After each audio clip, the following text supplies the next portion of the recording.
We're here with Howard running back Jarett Hunter, man. The first question is, you come into the season with a lot of expectations. You're really going to take over that RB1 role for Howard in a loaded running back room.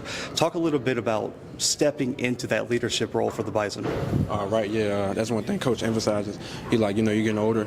He knows I'm a quiet guy, but he's like, even if you got to lead by example, just make sure you lead the guys. And I was like, leading by example, that's the thing I can do.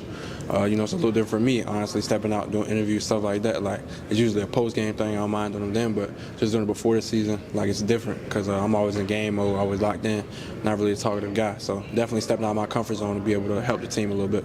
You're wearing that conference championship ring, man. I know you guys are going to be sole champions this year. That's the ultimate goal. But talk a little bit about when you knew last season's team could be as special as they ended up being. Right. From the start, we started off slow, but it was like, man, I see potential. And it was like some of the big games, like Hampton game, we came back, we down like 2 or 3 touchdowns, and we ended up losing by 3. And it was like, we came up short, but it was just like the way guys are fighting. I know it's different this year. So I think that Hampton game was kind of the point where I was like, all right, we got potential to be good. Even though we came up short in the game, we should have won. But the way we fought back with like 2 minutes left on the clock, and we still fighting, guys still going. Then at the end of the game, it's like we lost the championship.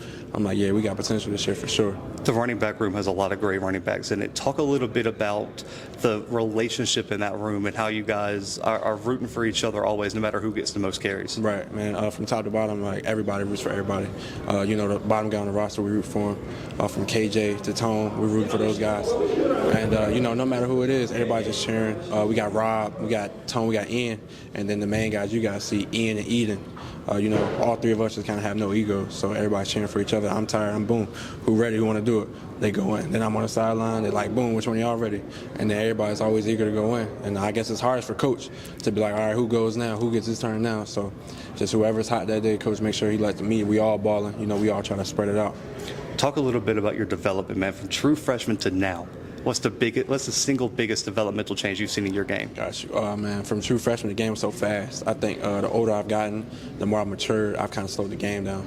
It's like just like life. You just got to slow things down sometimes. And I was coming in trying to match the speed of everybody I was playing when I'm not as fast as some of those guys. Like, I got speed, but not as fast as everybody. So definitely slowing the game down to work for me. You know what I'm saying? Just staying comfortable, and that's the biggest thing, being comfortable.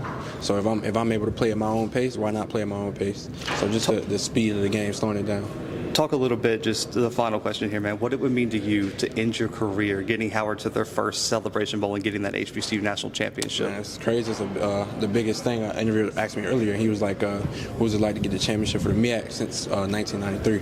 So to be able to take them to the Celebration Bowl, something we haven't done in years before most of us were born. So to be able to bring that to the team and bring that legacy and to be the class that came in, started change, and then ended it off with a championship, that'd be, I don't even know, man. I just know we'll go down the history books at Howard University, and then I'll come back 10, 20 years from now when they talking about us as the guys they talk about as that 1993 team, 1992 team, stuff like that.